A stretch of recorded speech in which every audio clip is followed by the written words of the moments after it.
Hola familia Amor Viviente, qué alegría estar contigo. Dale un fuerte aplauso, Señor, porque es digno de celebrarse el estar aquí el día de hoy.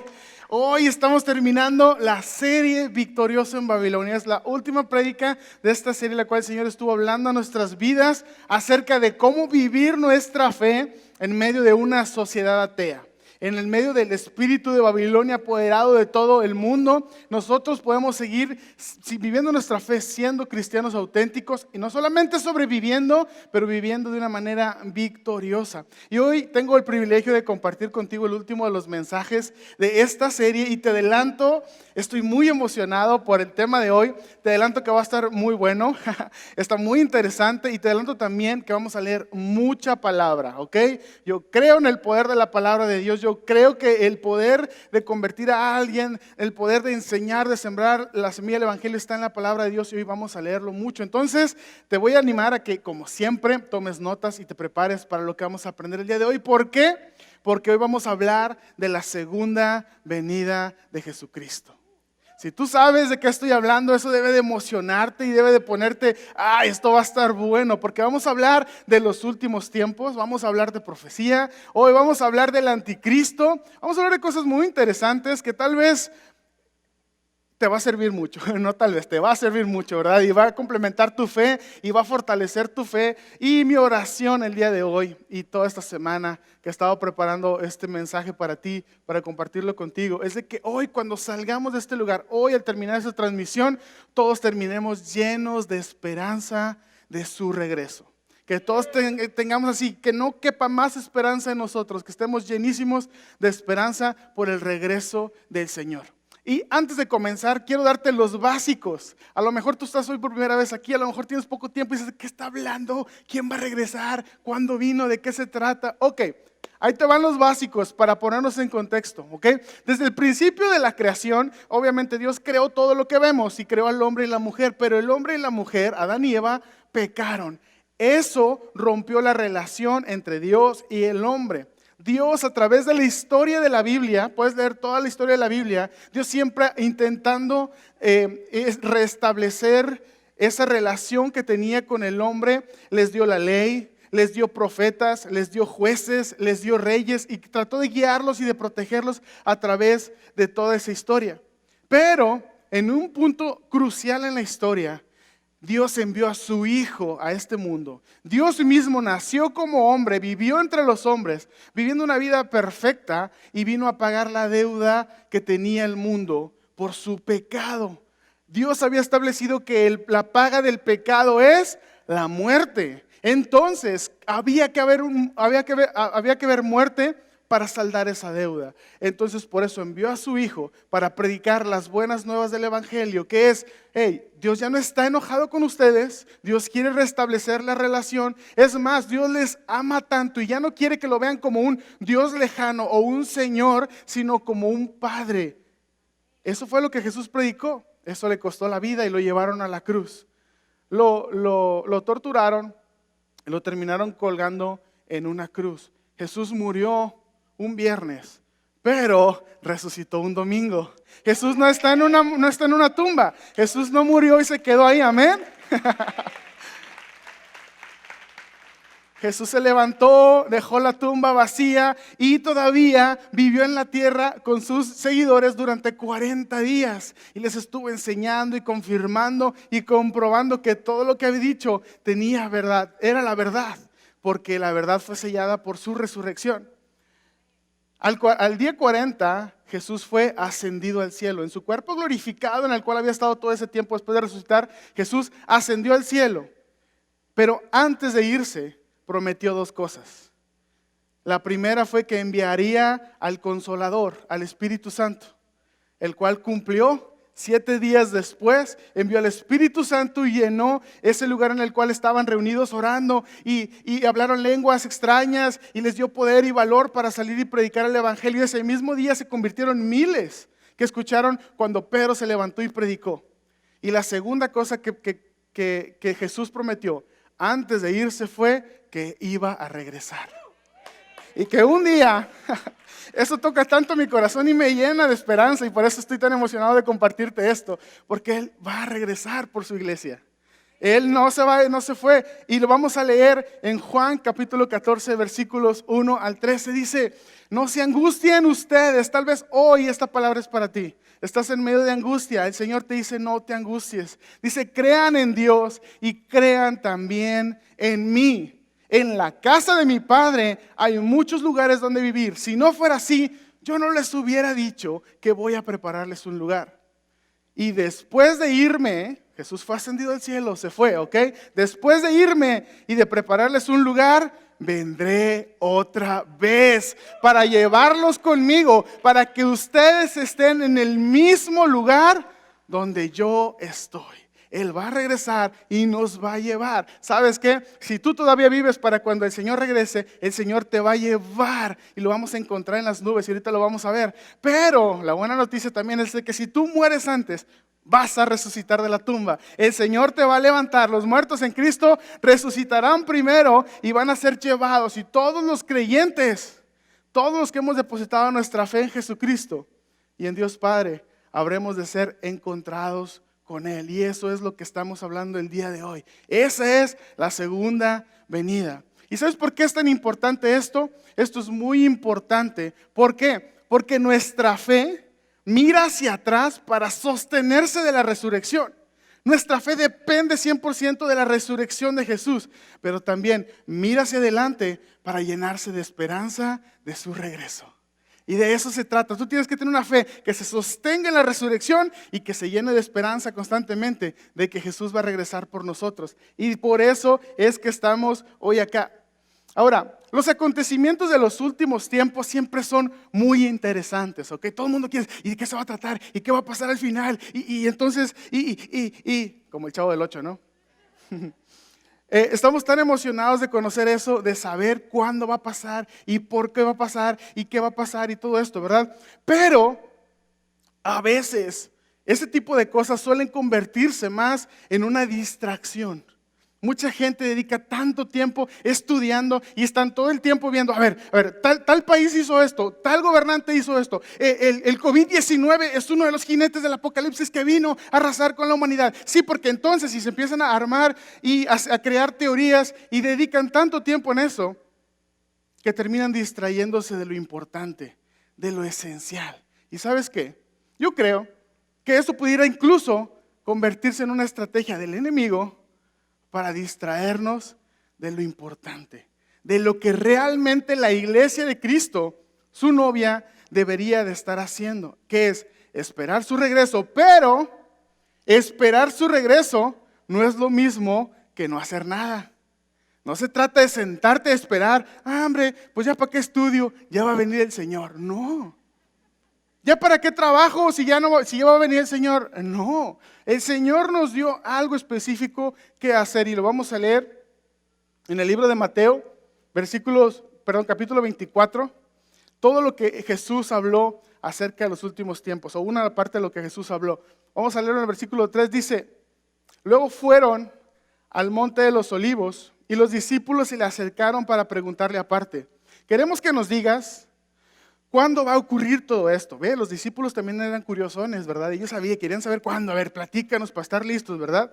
Dice, ¿cuál será la señal de tu regreso y del fin del mundo? Queremos que nos digas cuándo va a ocurrir esto, ¿verdad? Tengan cuidado de que nadie los engañe, les respondió Jesús, porque vendrán muchos haciéndose pasar por mí. Dirán, yo soy el Mesías y engañarán a mucha gente. Ustedes tendrán noticias de que hay guerras aquí y allá, pero no se asusten, pues así tiene que ocurrir. Sin embargo, aún no será el fin. Porque una nación peleará contra otra, un país hará guerra contra otro, habrá hambres y terremotos en muchos lugares, pero todo eso apenas será el comienzo de dolores. Jesús fue muy claro en que las cosas van a pasar, pero eso solamente es el inicio. Versículo 9 dice, entonces los entregarán a ustedes para que los maltraten y los matarán y todo el mundo los odiará por causa mía. En aquel tiempo muchos renegarán de su fe y se odiarán y se traicionarán unos a otros. Aparecerán muchos falsos profetas y engañarán a mucha gente. Habrá tanta maldad que la mayoría dejará de tener amor hacia los demás. Pero el que siga firme hasta el fin se salvará. Y esta buena noticia del reino, el evangelio, lo que está hablando es el evangelio, será anunciada en todo el mundo para que todas las naciones la conozcan. Entonces vendrá el fin. ¿Cuándo va a venir el fin? Cuando el evangelio sea anunciado en todo el mundo. No cuando haya guerras, porque eso va a ser el principio de los dolores. No cuando vengan las epidemias o las pandemias. Eso solamente es el principio de dolores. Pero ¿cuándo va a suceder el fin? Cuando sea predicado el evangelio en todo el mundo. ¿Y sabes qué? Cada generación que nos ha antecedido ha visto estas señales. Todo el mundo ha interpretado en 1700, en 1800, en 1900. La gente estaba esperando la segunda venida. De hecho, desde el principio de la iglesia, la gente está esperando la segunda venida y ataban cabos y conectaban profecías pensando que ya eran los últimos tiempos. Eso no tiene por qué sorprendernos hoy en día. Hoy en día la gente lo sigue haciendo y diciendo, ya ahora sí ya se va a acabar, ya va a venir el Señor, ya va a venir el Señor. Lo han dicho tantas veces. Pero ¿sabes qué? Es imposible adivinar cuándo va a venir el Señor. ¿Y sabes por qué creo eso? Porque Jesús lo dijo. Vamos a leerlo en Mateo 24:36. Dice, más adelante, después de decirles todo lo que estábamos leyendo ahorita, les dice, en cuanto al día y la hora, ustedes que están tan interesados en eso de cuándo, en cuanto al día y la hora, nadie lo sabe. Ni siquiera los ángeles de los cielos. Solo mi Padre lo sabe. Solo el Padre sabe cuándo va a suceder eso. Nadie lo puede adivinar, nadie lo va a saber. Es más, si tú le atinas a la fecha, Dios le va a cambiar, porque dice que nadie lo sabe. Entonces, ni te emociones, ¿verdad? Ya me la digo, no, pues entonces, ahora no, ahora va a ser de este lado, ¿verdad? No, es cierto, eso es una tontería de parte mía, ¿verdad? Pero, amor viviente, tenemos que centrarnos en lo principal. Nuestro enfoque, nuestra energía debe de ser en ir por todo el mundo y predicar el evangelio a toda nación.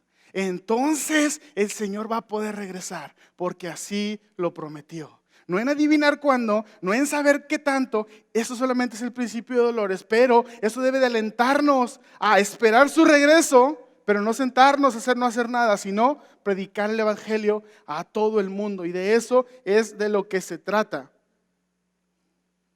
Tanta gente vive debatiendo sobre los detalles y las fechas, pero se pierden de lo importante. Lo importante es que Cristo va a regresar. Eso es un hecho. Eso es un hecho. Y eso es lo importante en lo cual nosotros debemos de estar listos para hacerlo. Ahora, aquí se pone bueno esto. Si tú eres de esas personas que les interesa así como que el estudio de la Biblia profundo y conectarlo y saber qué onda con todo esto, abróchate el cinturón, porque esta parte de la prédica nos vamos a meter en las profecías de Daniel. Recuerda que en toda esta serie hemos estado estudiando el libro de Daniel. Y Daniel tuvo varias visiones que fueron profecías de los últimos tiempos. En esta sección estamos a punto de entrar a eso. Por favor, tenme paciencia, porque voy a hablar y voy a leer muchos versículos, pero si puedes tomar nota, hazlo de una vez. Es más, me adelanto, porque sé que vas a regresar a ver este video en YouTube. Qué bueno que regresaste a ver este video en YouTube. Qué bueno que no te fue suficiente lo que escuchaste el domingo, pero que estás listo otra vez acá. Sácale tu libreta nuevamente y vuelve a hacer esas notas para complementar todo lo que viene, ¿ok? Fue un mensaje para ti en el futuro, ¿ok? Vamos a leer en Daniel capítulo 7. Recuerda que hasta este punto los reyes recibían visiones y sueños y Daniel los interpretaba. Ahora es el mismo Daniel el que tiene esta visión y él no tiene quien se los interprete. Por eso Dios le pide al ángel Gabriel que venga y le explique lo que está viendo, ¿ok? Daniel tiene esta visión, dice ahí que en el primer año del reinado del rey Belsasar, tiene esta visión de 4 bestias, 4 animales, y estas 4 bestias representan cada una de ellas a una nación. Ok, esto no es difícil de entender porque estamos acostumbrados a que a lo mejor por estados o por países o por equipos deportivos hay una mascota, ¿no? Hay un animal que representa eso, ¿verdad? Por ejemplo, a Estados Unidos lo representa el águila, ¿no? A nosotros también nos representa un águila real devorando una serpiente, ¿verdad? Entonces hay diferentes países que son representados por animales y estos bestias, estos animales fueron los que Daniel vio en su visión. ¿Estamos listos para empezar? Vamos a ver, Daniel capítulo 7, versículo 4. Daniel está teniendo esta visión y dice: la primera parecía un león, pero tenía alas de águila.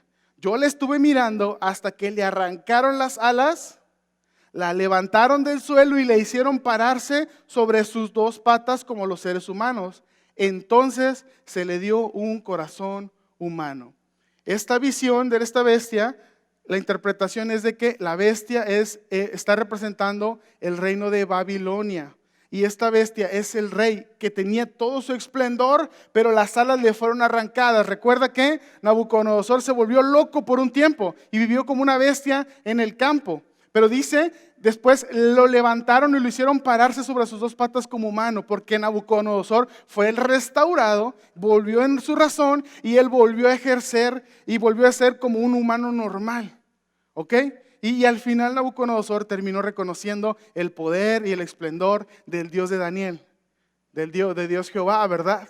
Y por eso dice ahí la profecía, entonces se le dio un corazón humano. Su corazón terminó por ser suavizado. Eso fue la primera de las bestias que vio Daniel. El versículo 5 dice, también vi una segunda bestia parecida a un oso. Se apoyaba más en un lado que en el otro y tenía 3 costillas entre los dientes. Oí que se le dijo, levántate y devora mucha gente.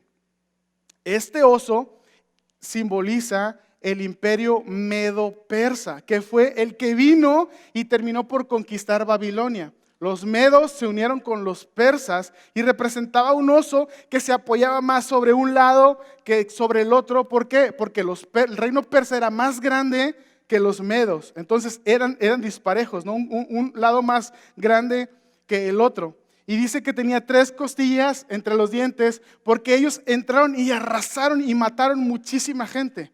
Y dice que se le dio la orden de devorar mucha carne porque hicieron una gran mortandad a través de las guerras que hicieron para conquistar los demás imperios, los demás reinos, y entre ellos el reino de Babilonia. Pasamos al versículo 6. Dice, después de esto vi una tercera bestia, parecía un leopardo, pero en la espalda tenía 4 alas de ave y también 4 cabezas. A esta bestia se le dio poder para reinar. Esta bestia, leopardo, representa a Alejandro Magno. Alejandro Magno era el hegemón de Grecia, el líder de Grecia. ¿Ok? Entonces, Grecia viene y conquista. Las 4 alas en su espalda simbolizan la rapidez, porque Alejandro Magno en tan solo 10 años conquistó todo el mundo conocido, desde Egipto hasta India. Él rápido arrasó y tomó el control de todo. Y ellos divulgaron la cultura helénica, la cultura de los griegos. Y el griego koiné, que era un idioma común, lo hicieron común en todo el mundo. Gracias a eso se pudo propagar más rápido el evangelio. Eso es increíble. Todo lo que pasó, porque los evangelios fueron escritos en ese lenguaje. Pero Alejandro Magno hizo todo esto, lo hizo muy rápido y tenía 4 cabezas, la bestia que vio. ¿Por qué? Porque al morir Alejandro Magno, no dejó ningún sucesor al trono, sino que 4 generales que pelearon para él fueron los que se quedaron al mando y ellos terminaron por dividir todo el mundo conquistado en 4 regiones. Y ahorita más adelante vamos a ver porque eso está muy interesante. Por mientras nos pasamos al versículo 7. Dice, y esa misma noche, mientras tenía estas visiones, vi una 4ª bestia. Recuerda, esto lo estaba diciendo Daniel. Espantosa y terrible y extremadamente fuerte. Tenía unos enormes colmillos de hierro con los que devoraba y desmenuzaba todo. Y con sus patas pisoteaba las sobras.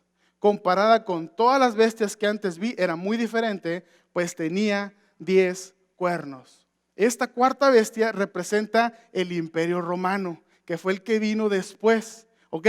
Los colmillos de hierro y afilados simbolizan el armamento con el que Roma contaba, que era el más sofisticado y poderoso que había existido nunca. Y con ese armamento ellos vinieron arrasando y trayendo mortandad y pelearon con muchos reinos, con muchas naciones y los conquistaron a todos. Dice que sus patas pisoteaban lo que iba quedando, ¿verdad? De esa manera ellos arrasaron con todo el mundo. Roma conquista a los griegos y después de arrasar con todo esto, también habla ahí de 10 cuernos, ¿verdad? Y déjame decirte aquí rápidamente, a través de la Biblia vemos esto de los cuernos. Y los cuernos en la Biblia simbolizan poder.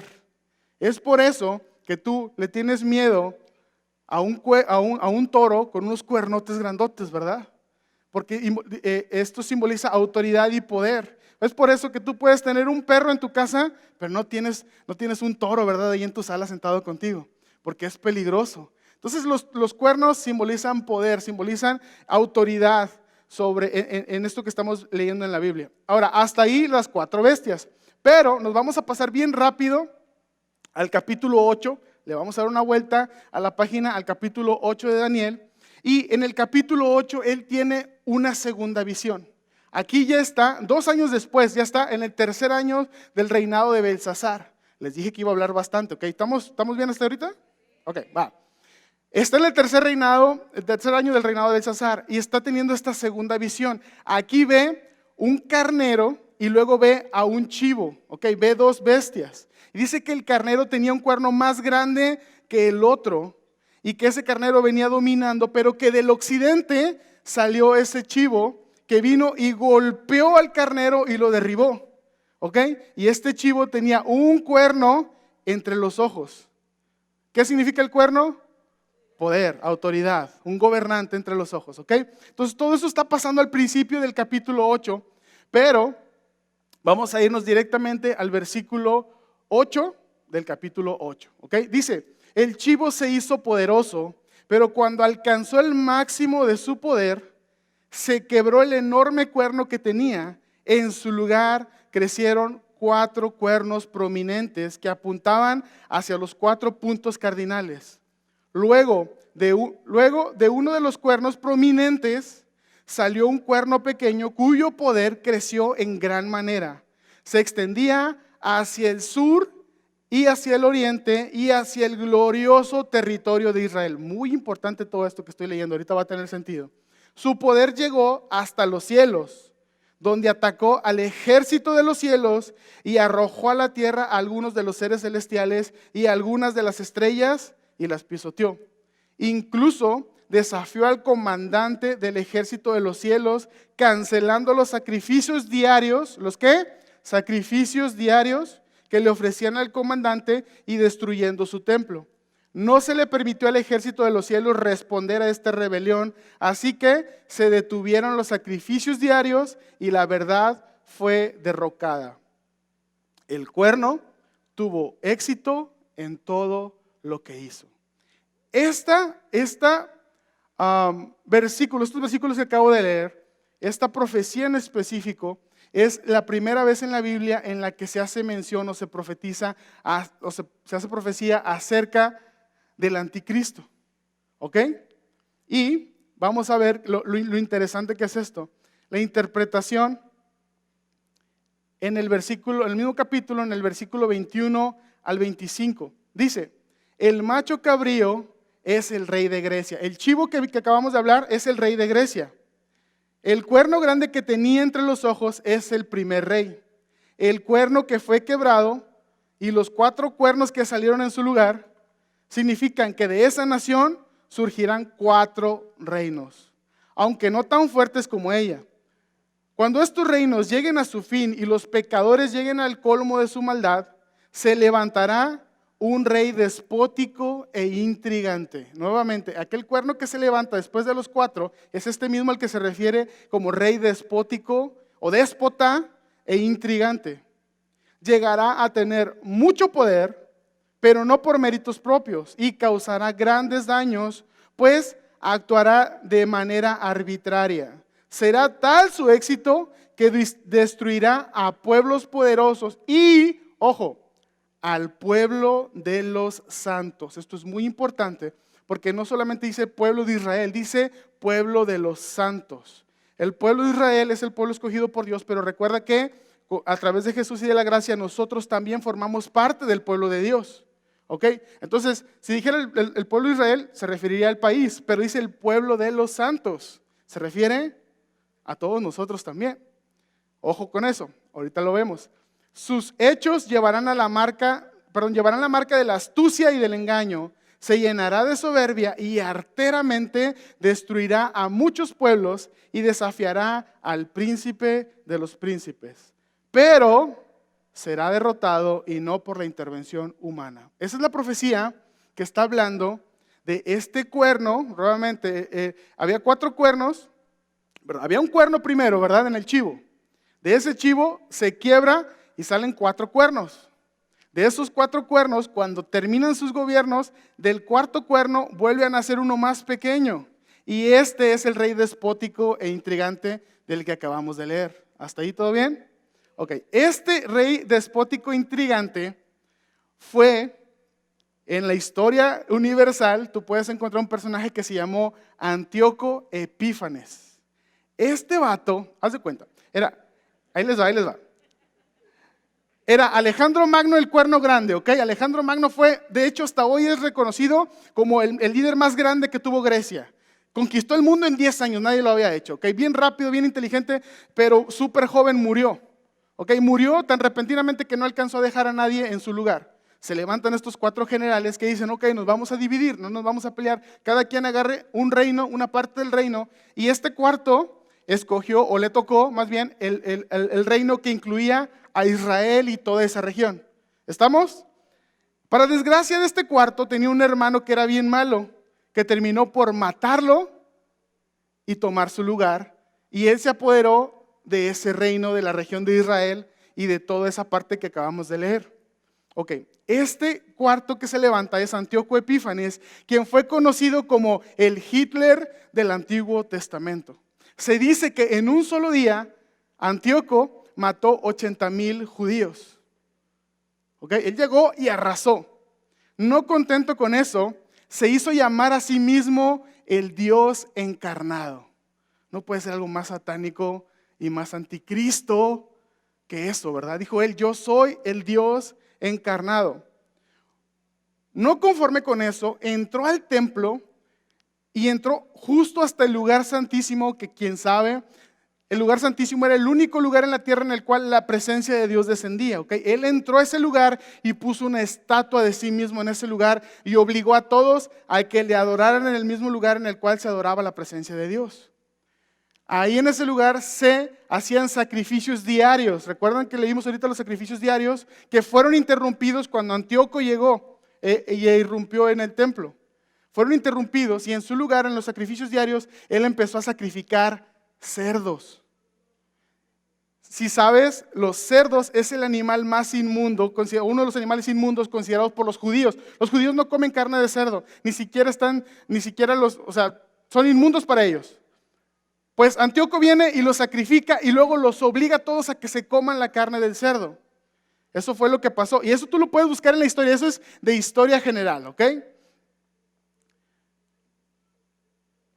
Al final de su vida, Antíoco terminó muriendo de un virus en su estómago, un virus estomacal, y de eso terminó muriendo. Como decía la profecía, que iba a morir, pero no por obra humana. Nadie lo mató, nadie se tuvo que preocupar por eso. Él murió por una razón externa a las manos del hombre. Entonces, todo lo que acabamos de leer en Daniel hace match por completo con lo que acabamos de ver en Antíoco Epífanes, ¿ok? El anticristo ya estuvo ahí. Ahora, a ver, cuando este pasaje del capítulo 8, aquí viene la verdad, lo importante, lo más importante de eso que estoy diciendo, ¿verdad? Jesús, Juan y Pablo hacen referencia a estos versículos en el capítulo 8 para referirse al anticristo que ha de venir en el futuro. Aquí es donde se pone complejo, ¿verdad? A ver, pues no me acabas de decir que Antíoco es el anticristo. Entonces, ¿por qué Jesús, Pablo y Juan apuntan al futuro que va a venir otro anticristo? Aquí lo que hace que todo tenga sentido. Recuerda que al principio de esta serie, o durante las semanas de esta serie, hemos estado hablando de, que se llama Victorioso en Babilonia, de Babilonia, en donde vivió Daniel, y cómo el espíritu de Babilonia sigue presente hoy en día. ¿Estamos? Ok, Babilonia terminó, ya no existe el imperio de Babilonia, pero el espíritu que estaba detrás de Babilonia sigue existiendo, y lo hemos visto muchas veces estas semanas a través de diferentes ejemplos y diferentes conexiones que se hacen a eso. De la misma manera, sigue existiendo el espíritu del anticristo. Y no lo digo yo, lo vamos a leer ahorita en Primera de Juan, capítulo 2, versículo 18. Juan, escribiéndole a los creyentes, les dice: queridos hijos, esta es la hora final, y así como ustedes oyeron que el anticristo vendría, muchos son los anticristos que han surgido ya. Por eso nos damos cuenta que esta es la hora final. ¿Estamos? El espíritu del anticristo ya está activo desde hace mucho tiempo en la tierra. Y así como han venido anticristos ya, va a venir un anticristo. Así como Babilonia dejó de ser un reino, el espíritu de Babilonia sigue. Así como Nabucodonosor se levantó un día y dijo: quiero que adoren esta estatua, y quien no la adore lo vamos a meter al horno de fuego. Y 3 personas dijeron: nosotros no lo vamos a hacer. ¿Qué pensó Nabucodonosor? Dijo: los judíos son el problema, los vamos a meter a un horno de fuego. ¿Te suena eso conocido? En la Segunda Guerra Mundial se levantó un gobernante que se apellidaba Hitler y que dijo: los judíos son el problema, vamos a meterlos a los hornos de fuego. Y él hizo el gran holocausto y mató millones de judíos.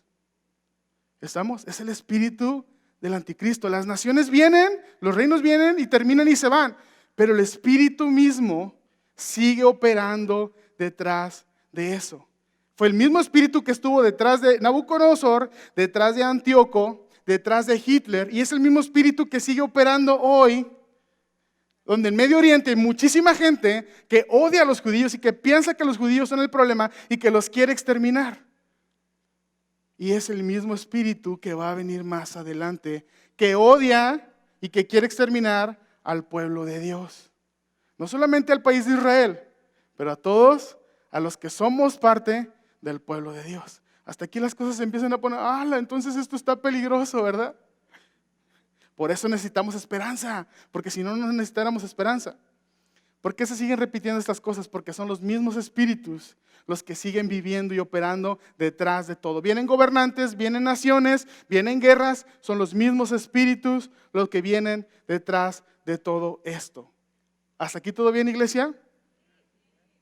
Déjame continuarte. Ahora nos regresamos nuevamente al capítulo 7, en donde Daniel ve una visión gloriosa. ¿Ok? Capítulo 7, versículo 9. Después de las 4 bestias, Daniel continuó con la visión, y esta es la última parte de la visión que tuvo.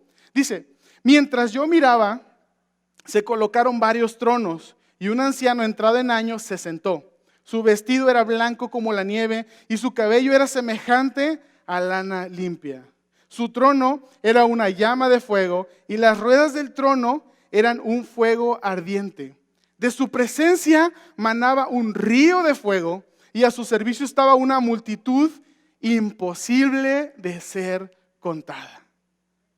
El juez se sentó y los libros fueron abiertos. Dice Daniel: a mí me llamaba la atención la estruendosa e insolente voz del cuerno, y me quedé mirando hasta que mataron a la bestia y destrozaron su cuerpo, y luego fue quemado en el fuego. A las otras bestias se les había quitado también su dominio, aunque se les prolongó la vida durante cierto tiempo. ¿Grecia existe? Sí existe. ¿Roma existe? Todavía existe. Las bestias se les prolongó su vida, aunque ya no tienen poder como lo tenían en esa visión. ¿Estamos? Mientras tenía, dice el capítulo 13, mientras tenía yo esta visión durante la noche, vi que en las nubes del cielo venía alguien semejante a un hijo de hombre. Si tú sabes, en el Nuevo Testamento tú lees que Jesús siempre hizo referencia a sí mismo como el Hijo del Hombre. ¿Sabes por qué lo hacía? Porque apuntaba a Daniel 8:13. Decía, perdón, 7:13, en donde Daniel hace referencia al Hijo del Hombre y dice, hey, yo soy el Hijo del Hombre. Es por esto que lo hace. Continúa diciendo, el cual se acercó al anciano entrado en años, hasta que se le pidió acercarse más a él. Y se le dio el dominio, la gloria y el reino, para que todos los pueblos y naciones y lenguas le sirvieran. Y su dominio es eterno y nunca tendrá fin, y su reino jamás será destruido. Wow.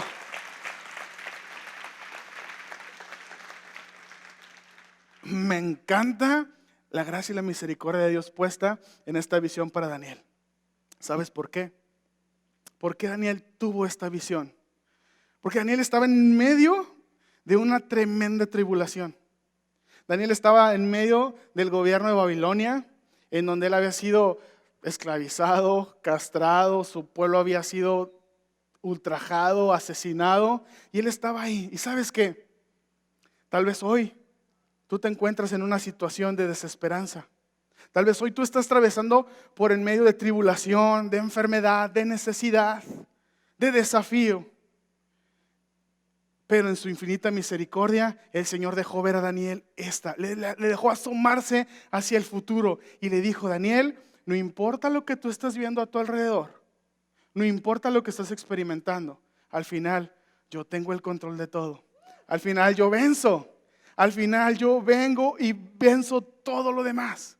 Y esa es la esperanza que tenemos como creyentes, amén. Esa es la razón por la cual en medio de todo esto Daniel tuvo el privilegio de ver esa visión. Ahora,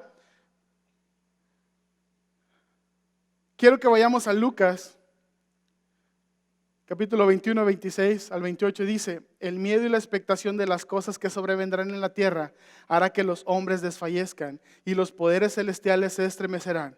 Entonces verán al Hijo del Hombre venir en una nube con poder y gran gloria. Cuando esto comience a suceder, anímense y levanten la cabeza porque su redención está cerca. Amén.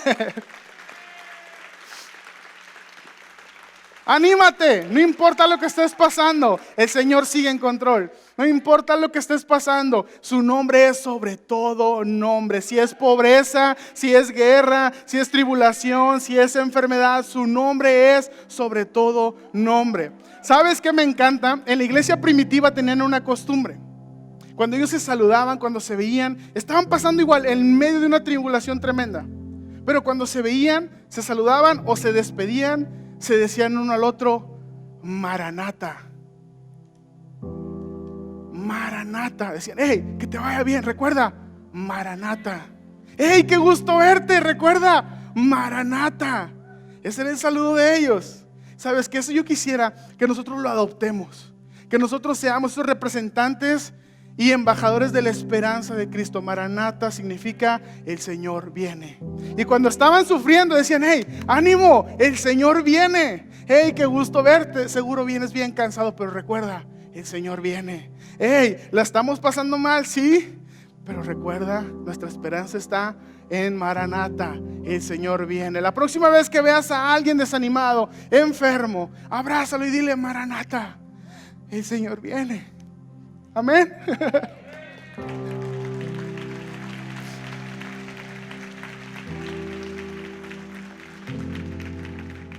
Quiero terminar compartiéndote 10 verdades del regreso del Señor. Y aquí, por favor, te voy a pedir que me ayudes celebrando cada una de esas verdades.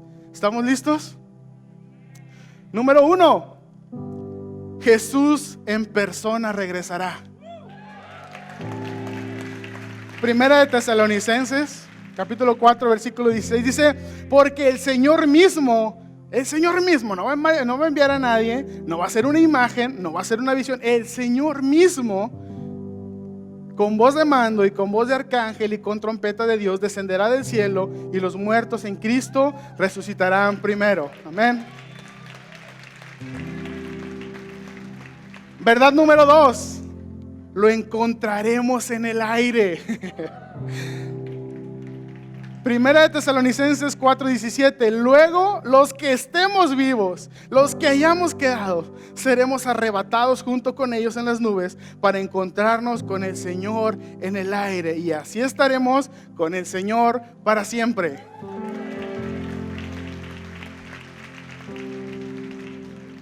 Número 3. Los muertos en sus sepulcros escucharán su voz. Dice Juan capítulo 5 versículo 28. No se asombren de esto. Vendrá el tiempo cuando todos los que están en sus sepulcros oirán su voz. Qué gloria, qué gloriosa promesa de aquellos que hemos perdido a alguien y que está en un sepulcro en este momento. Van a escuchar su voz y van a ser levantados los que creyeron en el Señor. Número 4, regresará cuando menos lo esperemos. Mateo 24, 40, 42 dice: entonces estarán dos en el campo, uno de ellos será tomado y el otro será dejado. Dos mujeres estarán en el molino, una de ellas será tomada y la otra será dejada. Por tanto, estén atentos, porque no saben a qué hora va a venir su Señor. Iglesia, tenemos que vivir cada día como si fuera el último, como si ese día regresara el Señor. Tenemos que vivir de esa manera. Número 5, sabemos exactamente el lugar exacto al que Jesús va a venir. Dice, regresará al monte de los olivos. Es un lugar físico que existe. Ahí va a venir el Señor. No va a ver dónde va, no, ahí va a descender. Dice Zacarías 14:4. Cuando llegue ese día, el Señor plantará sus pies sobre el monte de los olivos que está al oriente, frente a Jerusalén, y el monte de los olivos se partirá en dos, hacia el oriente y hacia el occidente, con lo que se formará un valle muy grande. Una mitad del monte caerá hacia el norte y la otra mitad caerá hacia el sur. El Señor va a descender ahí. ¿Sabes por qué? Muchos panteones, o todos los panteones, tengo entendido, en Estados Unidos ponen las tumbas apuntando hacia ese lado, hacia el este, porque ellos creen que cuando el Señor venga, sus muertos se van a levantar y van a ver de frente al Señor, hacia el este. Está increíble eso. 6. Destruirá al anticristo. Ese día será el día final del anticristo. Ya no seguirá operando más detrás de gobernantes, de naciones ni de nadie. Dice 2 Tesalonicenses 2:8, un versículo que se ha convertido en mis favoritos. Dice: entonces se manifestará aquel malvado a quien el Señor Jesús, ¿quién? El Señor Jesús derrocará con el soplo de su boca y destruirá con el esplendor de su venida.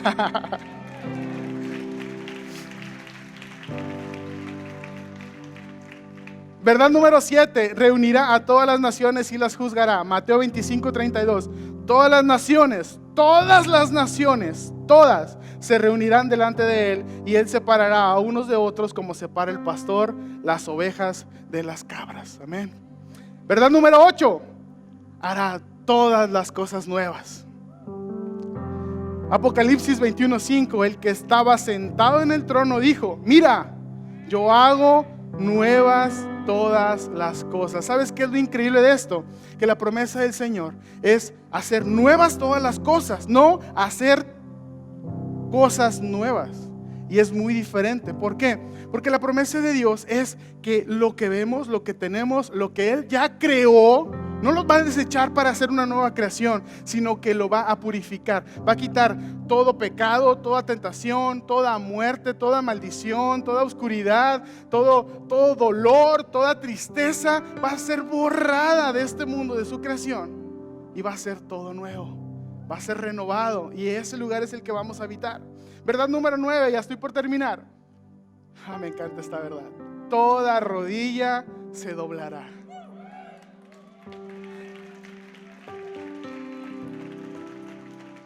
Creyentes o no creyentes, satánicos, musulmanes, lo que sea, toda rodilla se va a doblar. Dice Filipenses 2, 9, 11. Por lo cual Dios también lo exaltó a lo sumo y le dio un nombre que es sobre todo nombre, para que en el nombre de Jesús se doble toda rodilla de los que están en los cielos y en la tierra y debajo de la tierra, y toda lengua confiese que Jesucristo es el Señor, para la gloria de Dios el Padre. Creo que ya nos estamos llenando de esperanza, ¿verdad? Termino con la número 10. Un día, el Señor Jesús comerá y beberá con nosotros otra vez. Habrá un gran banquete en el cual se va a sentar con nosotros y vamos a compartir. Y este es el tiempo. Te voy a pedir que te pongas de pie. Todos al entrar recibieron los elementos para la Santa Cena. Te voy a animar a que tomes el pan en tus manos. Y recuerda, el Señor, antes de ser arrestado, celebró la cena de Pascua con sus discípulos, y tomando el pan lo partió y les dijo: este es mi cuerpo, el cual es partido por ustedes. ¿Y sabes qué es lo que toca tanto mi corazón? Que no solamente fue partido por mí y por ti, sino que fue partido en mi lugar y en tu lugar. Nos quitó, nos redimió, y Él tomó nuestro lugar. Y el pan simboliza su cuerpo, que cuando tú lo comes, tú participas del sacrificio. Dice: hagan esto en memoria de mí. Cuando partan el pan, acuérdense de que mi cuerpo fue molido por ustedes. Su amor y su misericordia fue manifestada de esa manera. Su amor y su misericordia en su cuerpo partido, latigado, abofeteado, escupido, crucificado, por amor a ti y por amor a mí. Tomamos del pan.